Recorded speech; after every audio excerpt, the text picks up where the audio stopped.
Mic check, mic check. What's up, everybody? We live, the second half. Gonna get this live going. I had to call my big bros, though. So we got none other than 13-year pro, three-time All-Star NBA champion Antoine Walker, and also my other brother, root to the Bruz, my man, 12-year pro.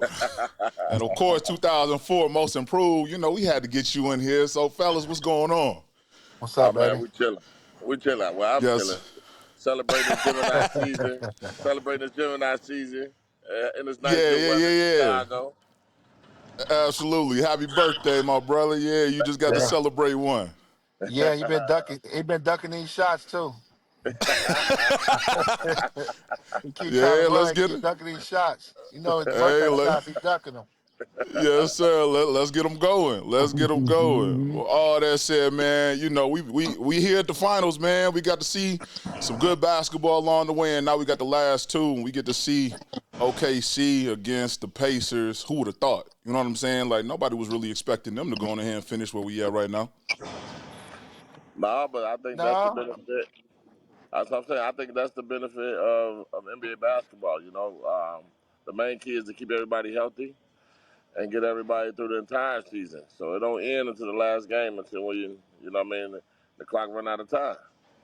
Yep, yep. I think this is actually a special finals because I think you got two small markets, guys that kind of no big free agent signings. Besides maybe Pascal Siakam, they kind of did Yeah, it through the draft. And I think yeah. it's going to make other superstars know they can win with their own teams now. I think it's going to open up the NBA.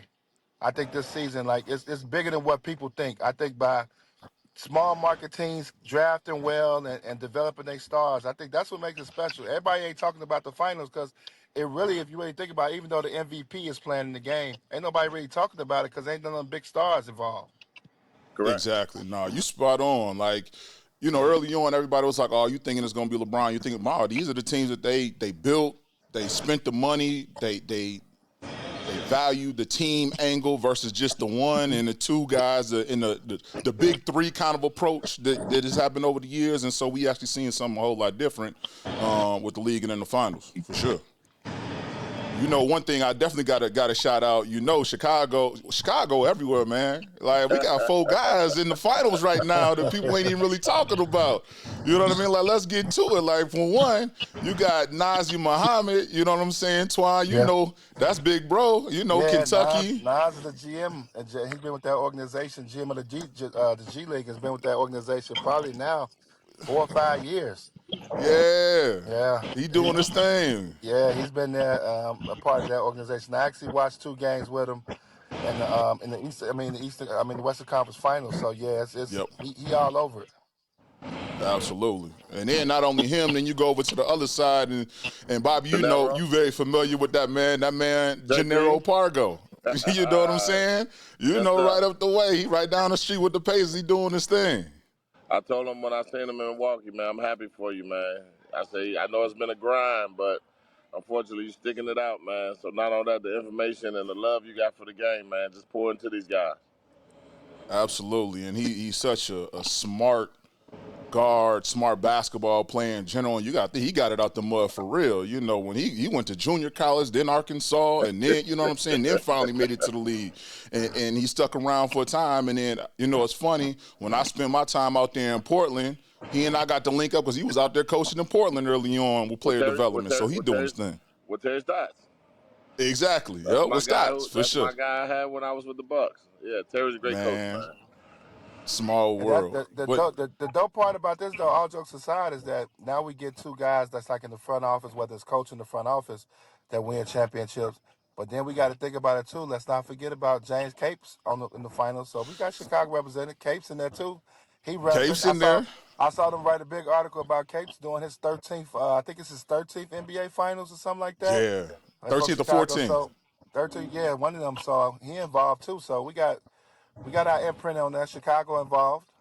Mark Exactly. We Davis. got one more in there. There you Mark go. Davis. Exactly. St. Hey, Ignatius. you can't forget Mark, All man. right, Mark Davis Yeah. too. Wow, I forgot about You Mark. can't forget Mark Davis. Oh wow, you're Yeah. right. Okay. You Oh got the man. Hales guy, you got the Hales guy in Capers, and then you got the Saint Ignatius guy from with Mark. So they on the call. So we gonna see what he do out there. Yeah. Okay. We represent it. We good. We good. We represent Yeah, yeah, yeah.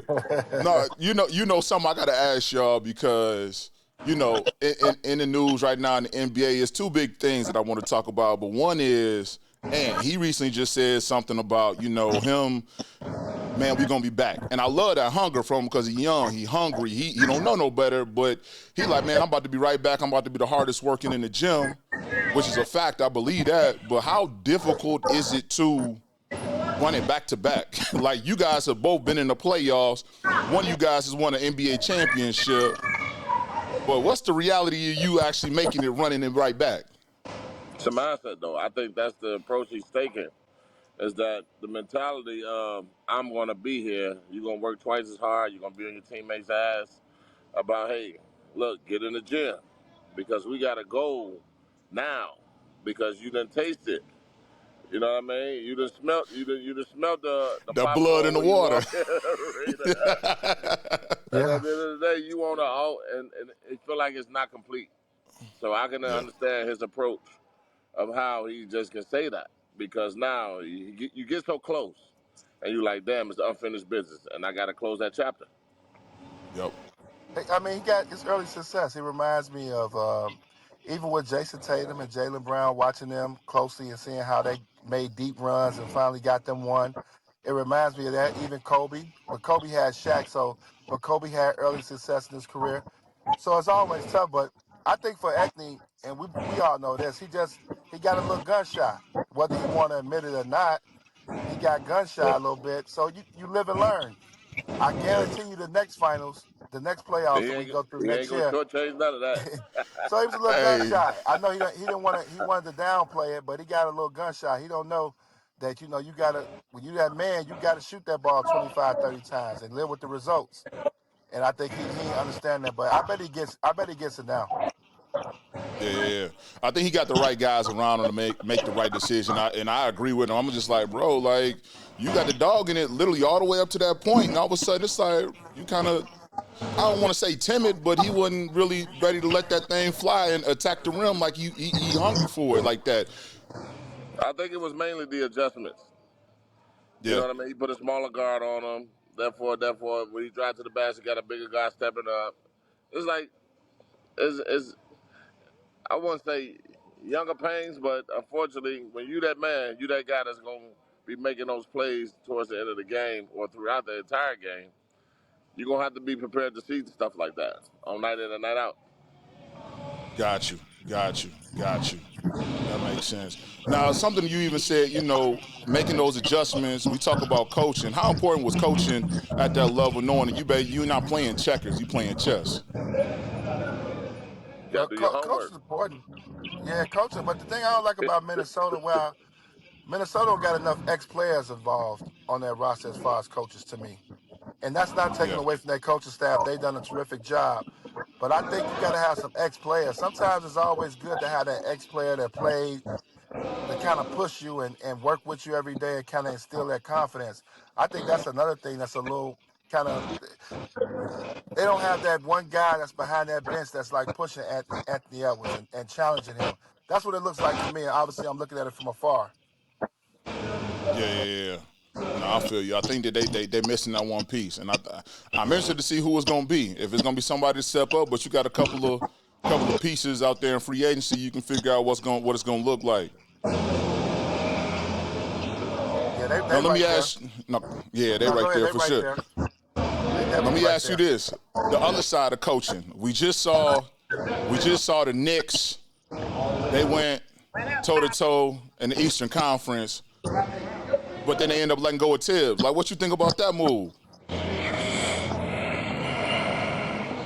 I'm disappointed in the Knicks. I think obviously Tibbs has done a terrific job in 5 years of rebuilding that team up and getting them to be a good playoff team. You're talking about 4 years in a row making the playoffs.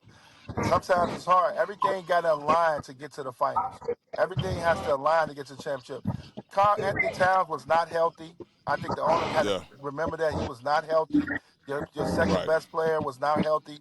Um, And it just makes it hard for coaches. I mean, what do you got to do to keep your job? You got to win an NBA championship to keep your job. It makes it hard. So I don't know how Bobby feel about it. I think it's terrible, man. You can't be firing these coaches that's making deep runs.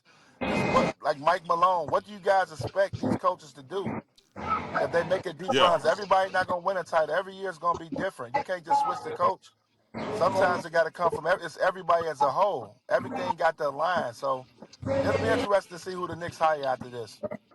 yeah, And Jay, I swear I agree with you 100% because coaches coach, players play. So unfortunately, like you even alluded to, the fact of having guys that can relate to the players on the bench. It's a multitude of things that can go into winning and losing.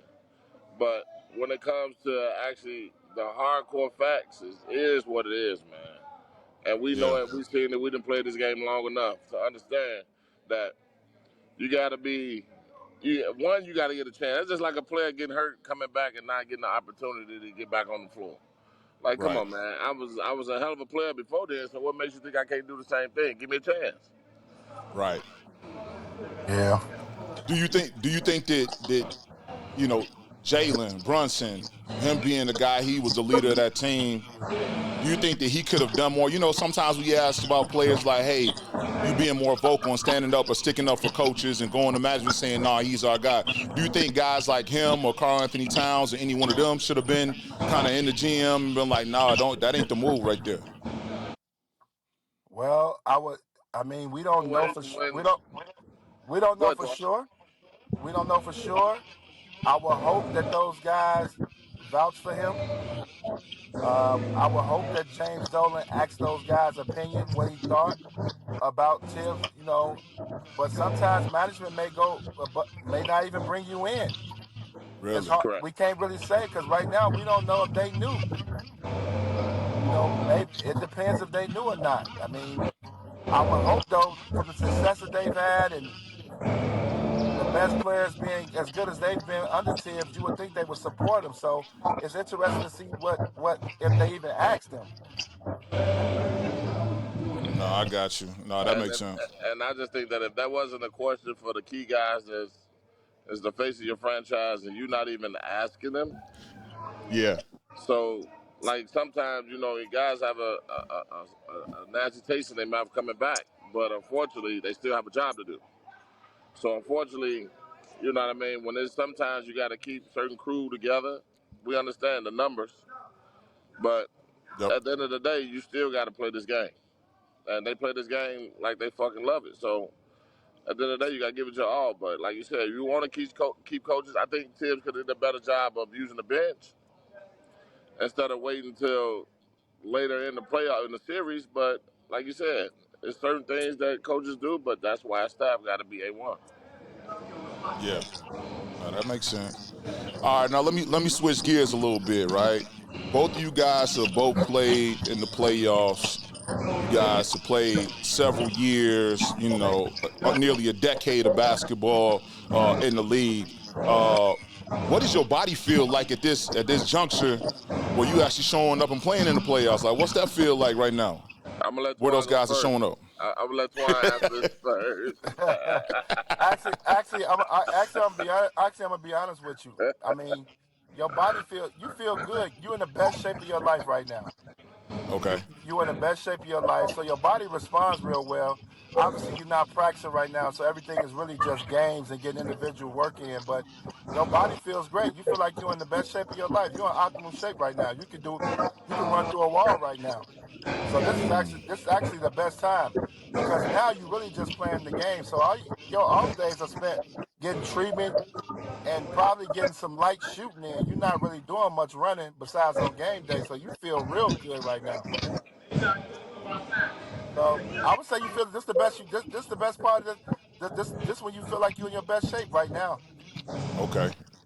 I think so for the most part. I would agree, but then again, like you said, a lot of guys, depending on minutes played, Yep. fatigue does set in. So, like you said, guys are starting to hurt themselves at the end of the year. Might be a little dehydration or some other things that could possibly be going wrong, or if they have medical issues. You know what I mean? But unfortunately, yeah, when you see these guys rip the fuck up, and they out here in the best. Yeah, Yeah, literally, I can't wait to take the shirt off after the game. yeah, because they're in You the know best what shape it possible right now. is. That's it. Everything. Give me 1 second. Oh man. All right, we good. It says something. What should I do? That. All right, we're gonna keep it rolling. We ain't even gonna stop. We just gonna let it rock. But no, that makes sense. You talk about they in the best shape of their life. You know, you think about it. People got mileage on their bodies, and I know you guys did as well. You know, playing so long, and you know, we look at the Pacers right now. Let's talk about them first. You know, they doing it. They got a well balanced and well oiled machine. They solid on defense. What do you think? Do you think that they're coming into this game as the underdogs, or do you think that they're the ones the ones to beat? Me personally, I think they're the favorites. I mean, I know OKC had a great individual season and won 60 plus 65 plus games, but Indiana team has been together like 3 4 years now. A lot of people keep forgetting that this team has been together 3 4 years now. So I like they should have confidence. I mean, they should have swag and confidence right now because that group has been together for a while.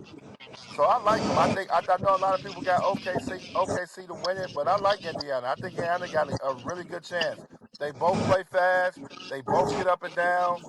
They both got youth. So I think the series is for the taking.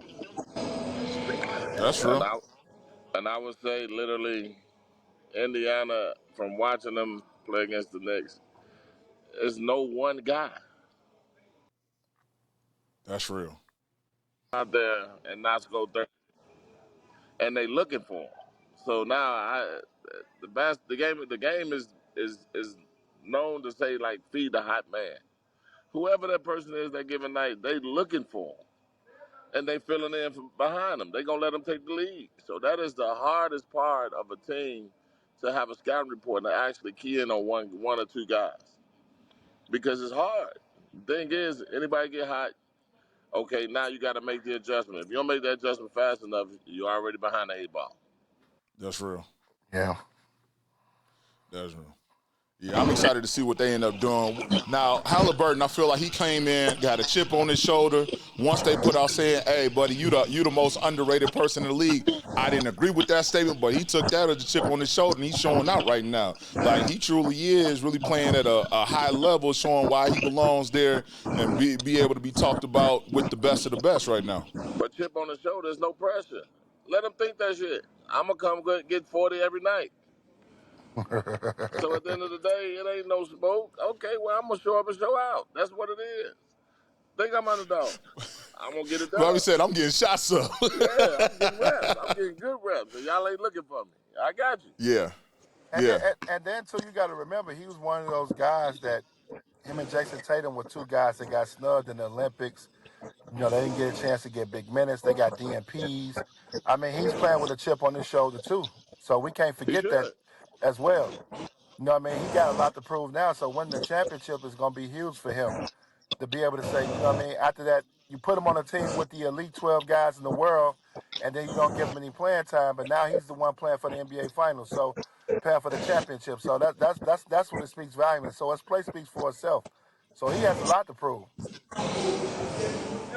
Right. what do the Pacers have to do to get it done? Because when you looked at this last series, you look when Halliburton had the ball, they're gonna blitz him.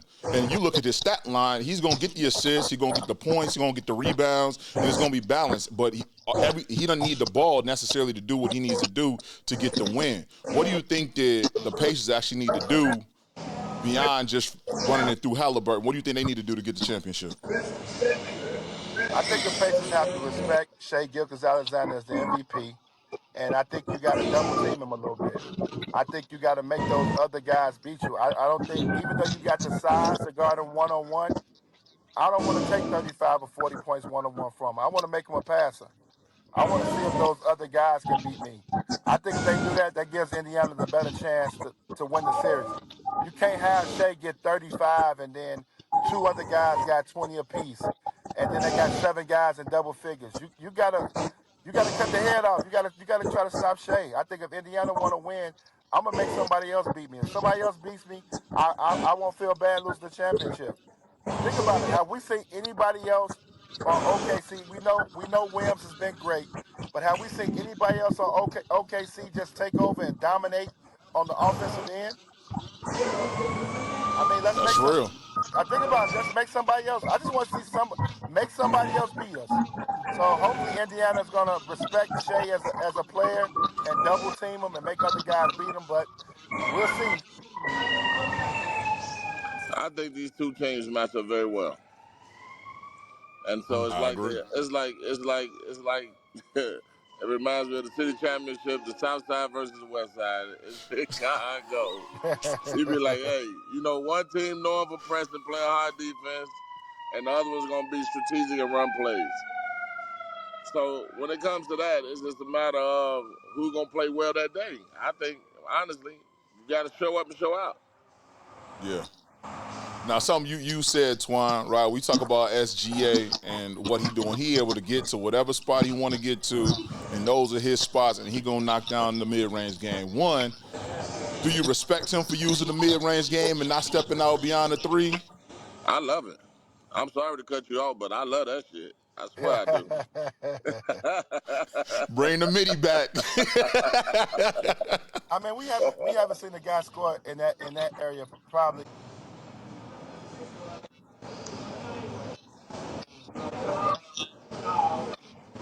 Sam Cassell is probably the last guy we've seen score at that level, In bunches, just for in mid-range bunches game. though, In too. bunches.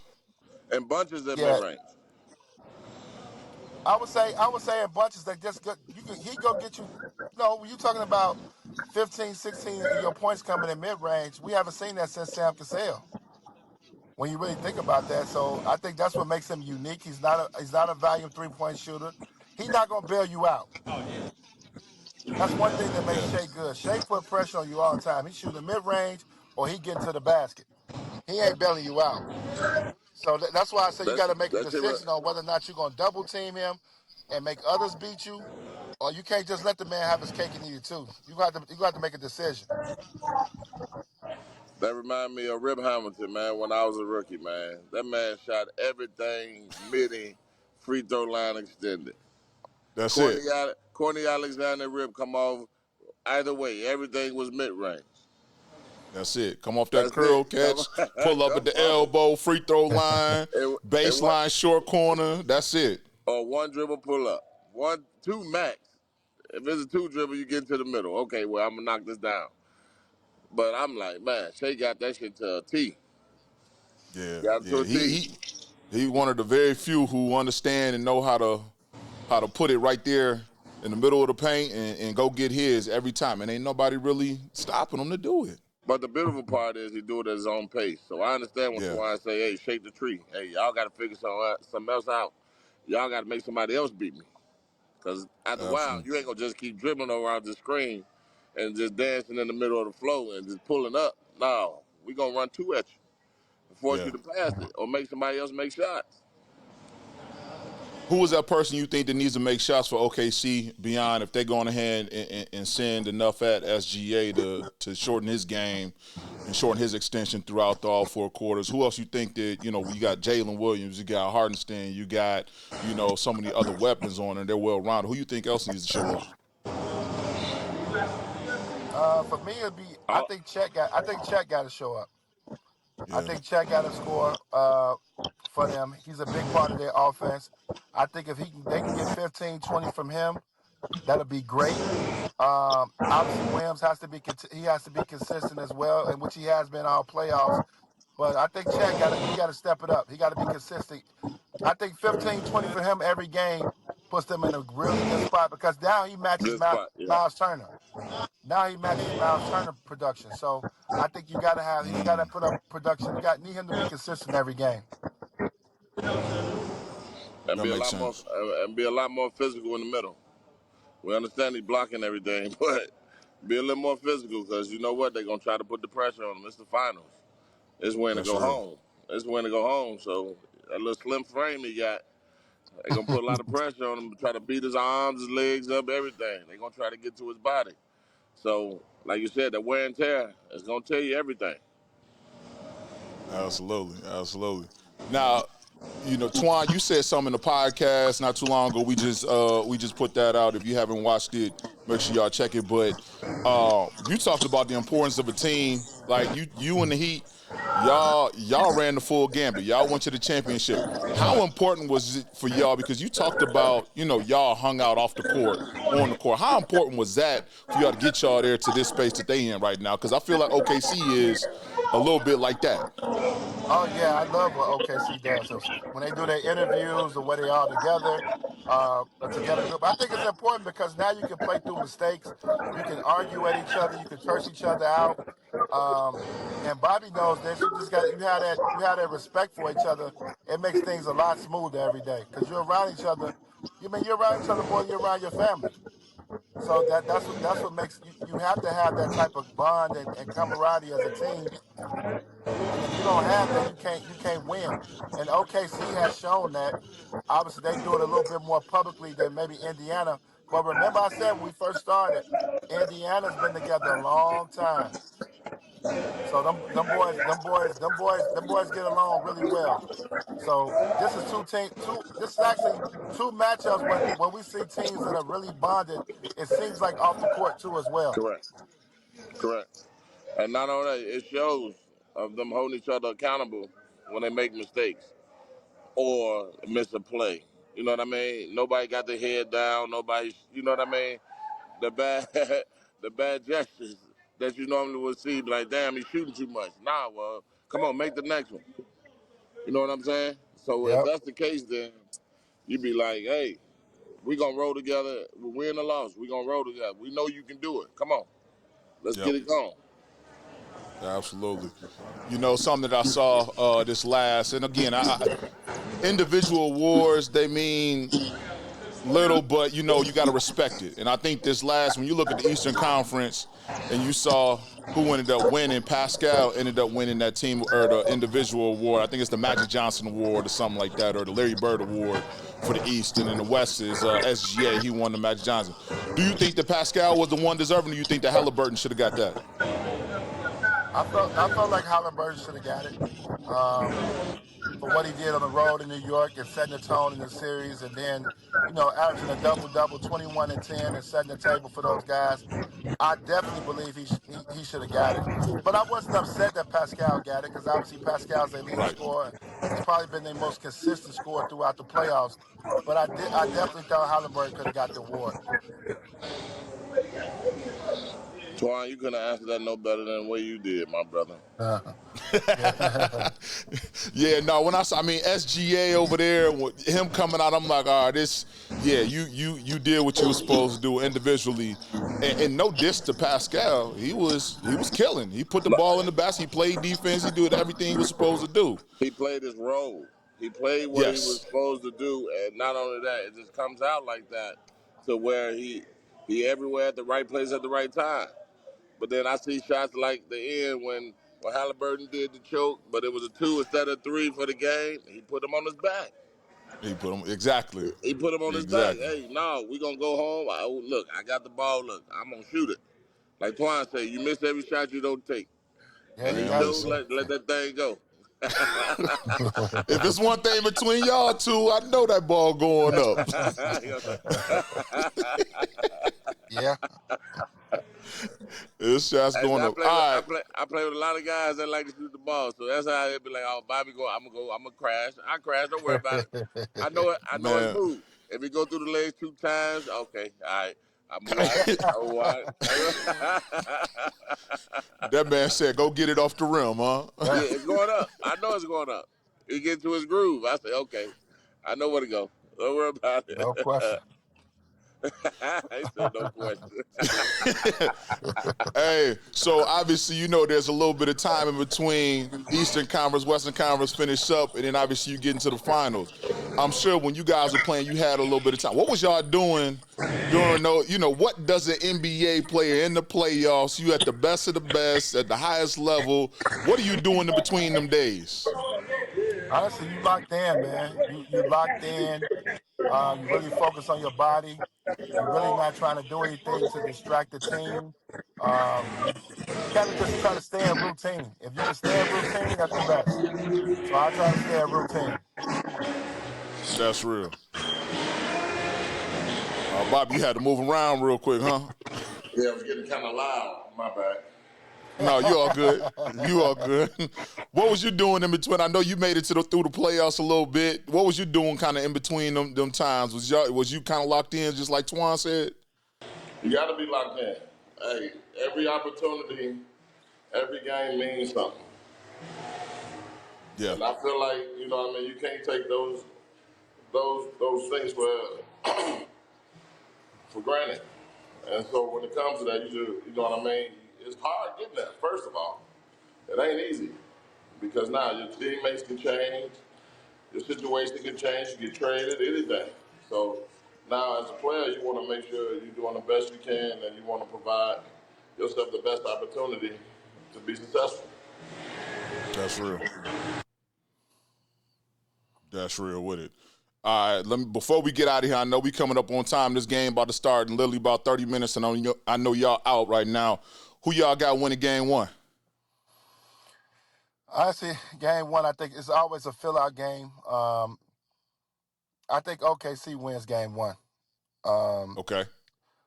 And just because it's a fill-out game at home, they can feed off the energy. Indiana's coming from a really grueling, exciting series. Not to take anything away from OKC series, but that Indiana-New York series was something different as far as the It sure emotion, the was. crowd, and everything that went on with that. So I can see Indiana being down this game a little bit, energy down a little bit, and OKC taking advantage of that. So I like OKC tonight, but I like a 7-game series. Oh, you saying it's going seven? I like it going OKC 7, game 1-7. but Okay, all right. I like OKC winning. I think it's going 7. So you got OKC winning the first game, going 7 games, and then who you got to win it all then? I got Indiana, man. I like Indiana. In a game 7. Ooh, Yeah, I that's like a Indiana. bold prediction. Yeah, I That's like a bold Indiana. prediction. Who you got, Bobby? That's strong. That's real strong. But that's real strong. But what I'm gonna say Yeah. is, I like both teams at home, and from watching the last series, you know, Indiana can most definitely steal a game if they change the game plan. And not only that, come out and do some of the things that we actually just talked about. And I got most definitely OKC winning game one at home. OKC, okay. OKC winning game 1. You think they're gonna go the distance, go 7 games, or what you think? Who you think gonna come out on top? I say OKC in 6. OKC in 6. All right, okay. I ain't mad at that. I think based off of the way that we've been seeing them play, I think Indiana. I feel they're at it. What are they? Though they at OKC tonight. I think it's a lot of energy. They had a little bit of rest. They didn't have to go the distance as much as Indiana. I think that I think OKC wins game 1. Then I think Indiana is able to go ahead and steal one after that, and then beyond that, I feel like it's going. I think actually, Twine, you might be right. I think you might be right in the 7 games. It's going 7, I would in love my for it. opinion. I would love for it to go 7 because that means I'm No, going to me the too. game in East City. I like it to go 7 too. I would Yeah, love for it no, to go 7.